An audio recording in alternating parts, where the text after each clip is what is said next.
Fala pessoal, tudo bem com vocês? João Mota aqui falando do Instituto Brasileiro de Vidas Humanas. Hoje eu quero falar com você que está aí me assistindo sobre uma técnica que é verdadeiramente transformadora, que ela pode potencializar os seus resultados, sobretudo para você que se relaciona com pessoas. E quem é que não se relaciona com pessoas, né? Isso, eu não sei se você é da área de venda, se você é gestor de uma empresa, se você é empresário, se você atua de um para um ou de um para muitos.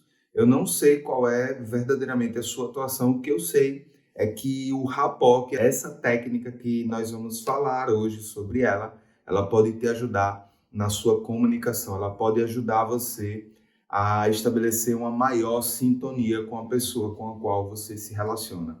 Porque nós sabemos, eu sei, você sabe, as pessoas que estão ao seu redor sabem que pessoas precisam de pessoas. Qualquer empreendimento, qualquer coisa que você queira desenvolver na sua vida, ela vai ter uma relação de interdependência, ela vai precisar de um relacionamento. Então vamos lá.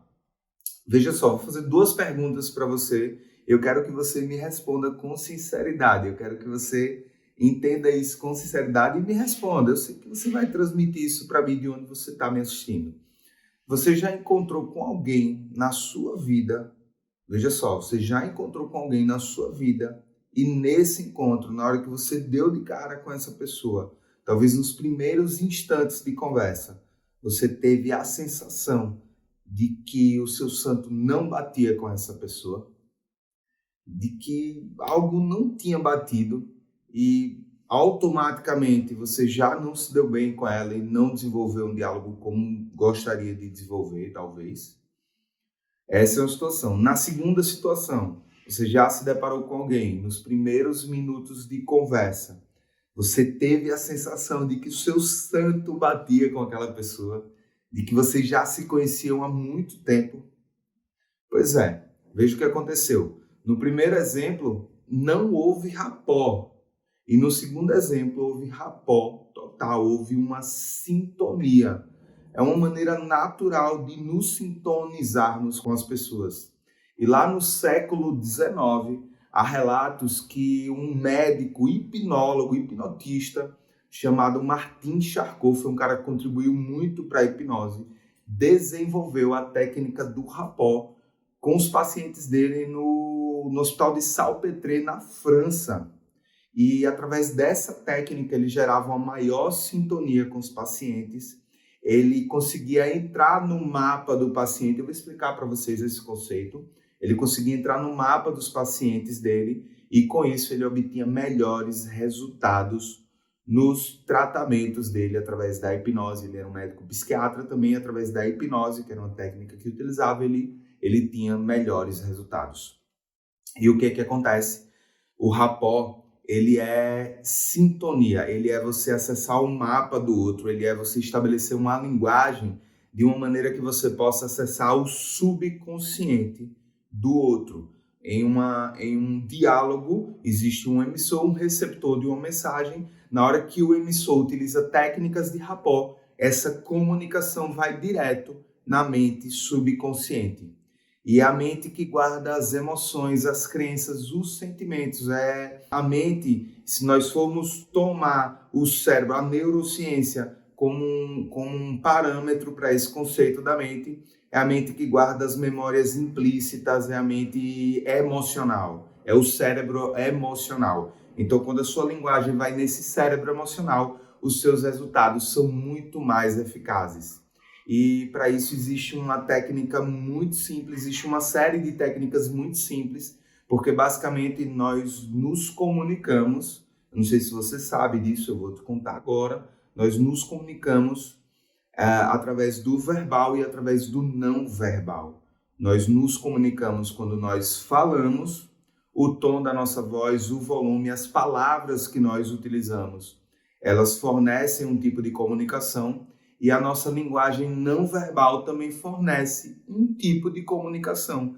A maneira como a sua postura está diante do próximo, a maneira como você gesticula, os jeitos, os trejeitos que você utiliza na sua comunicação, tudo isso influencia o receptor na hora que ele está recebendo a sua comunicação, recebendo aquilo que você está emitindo. Tudo isso vai influenciar no resultado dessa comunicação. E por que eu estou falando sobre isso? Porque existe uma maneira de você gerar rapport com o outro, de você acessar o mapa de mundo do outro através da repetição desses gestos, através da repetição de palavras, de gestos. Eu vou segmentar aqui, vamos lá, para a estrutura verbal. O que pode ser feito? Imagino que você pode ser um coach, ou que você seja um terapeuta, ou que talvez você seja uma pessoa de vendas que esteja negociando com outra pessoa. Então, na hora que você está de frente para essa pessoa e que ela começa, por exemplo, a falar algumas coisas e você começa a observar o volume, o tom de voz dela, você pode automaticamente, não naquela hora, tá bom? Não naquela hora, mas após alguns instantes, você pode começar a repetir o tom de voz e o volume da voz dela. Você fazendo isso, ela vai começar a entender, eu vou explicar por que isso acontece através da neurociência, ela vai começar a entender de forma subconsciente ou de forma inconsciente, como você queira nominalizar, que existem similaridades entre vocês. Então, essa sintonia começa a ser estabelecida. Veja só, essa é a magia do rapport, através de uma técnica muito simples. Então, vamos recapitular. Iniciou um diálogo, você começa a modelar o tom de voz, o volume da voz dessa pessoa, e você começa também nessa estrutura verbal a pegar quais são as palavras que essa pessoa utiliza. Vamos supor que, eventualmente, no discurso ela utilize a palavra maravilha, ou ela utilize a palavra top, ou ela utilize até um palavrão. Ela permite isso, ela se permite no diálogo utilizar um palavrão. Então, durante o seu diálogo com ela, eventualmente você começa a colocar essas palavras. Atenção, não é na mesma hora, certo? Depois de um tempo, durante um diálogo, é importante você começar a introduzir essas palavras, porque aí vai gerar a similaridade com a outra pessoa. Tá bom, João, você falou de 2 dicas de uma estrutura verbal e agora da estrutura não verbal. O que representa a estrutura não verbal? Como eu já falei, os gestos, a maneira como a pessoa se posiciona em uma mesa, se ela senta mais curvada, se ela senta mais ereta, se ela cruza os braços, se ela cruza as pernas, se ela tem algum trejeito, por exemplo, de ajeitar, não é o meu caso, mas de ajeitar o cabelo ou de segurar na orelha. Então é bom você observar essa estrutura não verbal dela e, eventualmente, em algum momento do seu discurso, do diálogo, da conversa, você começa a replicar isso. Se ela gosta de pegar na orelha direita, por exemplo, você pode fazer um espelhamento cruzado na esquerda. Se ela cruza os braços, você pode cruzar as suas pernas. Tudo isso vai gerando similaridade nesse diálogo. Tudo isso vai gerando uma sensação de que vocês se conhecem há mais tempo. Vai gerar uma sensação de que ela vai gerar uma sensação de que já te conhece há um bom tempo e vai ser muito melhor para a sua negociação, para o seu diálogo, para as suas vendas. Como eu falei, eu não sei qual é a sua profissão, eu não sei como é que você atua, se você é um gestor de empresas, um coach. Isso é maravilhoso para quem é coach, para quem é um terapeuta, como o Charcot fazia lá em Salpêtrière, no século XIX, lá na França, no hospital. Você que é terapeuta, você também pode fazer no seu consultório, no seu atendimento. Isso vai ajudar você a potencializar verdadeiramente os seus resultados. Então, uma vez que você utilizou a linguagem verbal, componentes da linguagem verbal e componentes da linguagem não verbal, repetiu trejeitos, gestos, postura da pessoa, tom de voz na linguagem verbal, volume da voz e palavras que ela fala, vocês já começaram a acessar um processo de sintonia e eu vou explicar para você neurologicamente por que isso acontece. Porque no seu córtex pré-motor existem os neurônios chamados de neurônios espelho. E esses neurônios, eles servem, entre outras coisas, para gerar essa sensação de similaridade. Por exemplo, mesmo que você não fizesse isso através de uma técnica, se você sentasse com uma pessoa para conversar, e eu peço a você que experimente isso aí na sua casa, na sua empresa. Sente com uma pessoa para conversar e perceba que se a conversa estiver agradável, naturalmente vocês começam a falar palavras semelhantes, vocês começam a repetir os gestos na mesa. Uma coisa que é muito simples é quando a pessoa coloca a mão no queixo. Se você, a partir desse vídeo, comece a observar isso, você vai ver que se elas estiverem verdadeiramente em sintonia, independente de técnica, elas vão estar com a mão no queixo, ou as demais pessoas de uma mesa, se for o caso de uma reunião, estarão também com as mãos no queixo, repetindo os gestos. Isso se dá pelos neurônios de espelho do córtex premotor, que são responsáveis também pelo efeito manada, por exemplo, pelo contágio social. Então, o rapport, ele é algo que já acontece naturalmente, é algo da sua fisiologia, da sua neurologia, da sua estrutura, que já acontece naturalmente, e ele pode também ser utilizado através de técnicas para potencializar os seus resultados na sua área. Entenda o seguinte, que todas essas ferramentas da PNL, ferramentas da neurolinguística, ferramentas da comunicação, é importante que elas sejam usadas para o bem, tá bom? Existe uma diferença entre o seu poder de influência e manipulação. É importante que todas as vezes que você utilize essas ferramentas, você enxergue uma proposta equilibrada, uma proposta de ganha-ganha, uma proposta onde os dois ganham, e não só para um ganho pessoal, só para um ganho que seja só para você e o outro acabe sendo penalizado com essa situação, tá bom?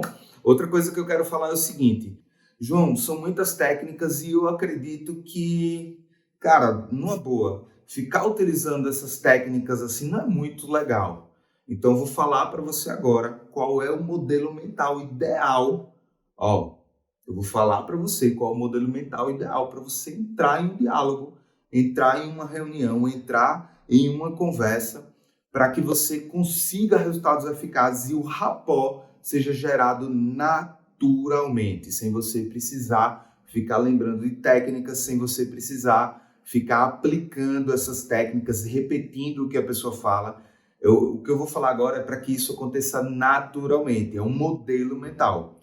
Primeiro, é importante que você entre numa conversa e na hora que você já comece a dialogar com a pessoa, você pense no seguinte, primeira coisa, o que é que essa pessoa tem de legal que eu admiro?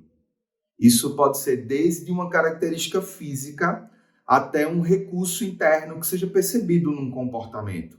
Talvez você perceba que através do tom de voz dela, ela é uma pessoa paciente.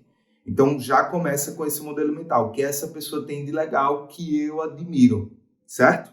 A segunda coisa para você atentar a isso é o que eu gostaria de aprender com essa pessoa.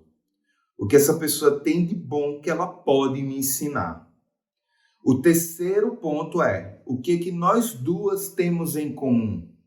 Não sei, talvez a cor do cabelo, talvez a cor dos olhos, talvez a maneira como se veste.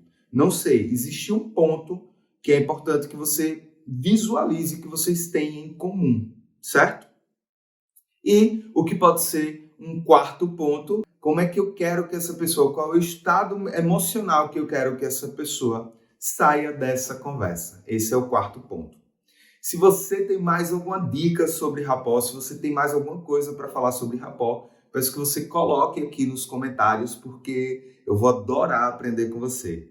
E lembre, meu nome é João Mota, eu sou treinador especialista em autoliderança do Instituto Brasileiro de Vidas Humanas. E se você quiser ver mais conteúdos como esse, siga aqui o nosso canal, ative o sininho, deixe seu like e deixe seus comentários. A gente se vê no próximo vídeo. Um grande beijo.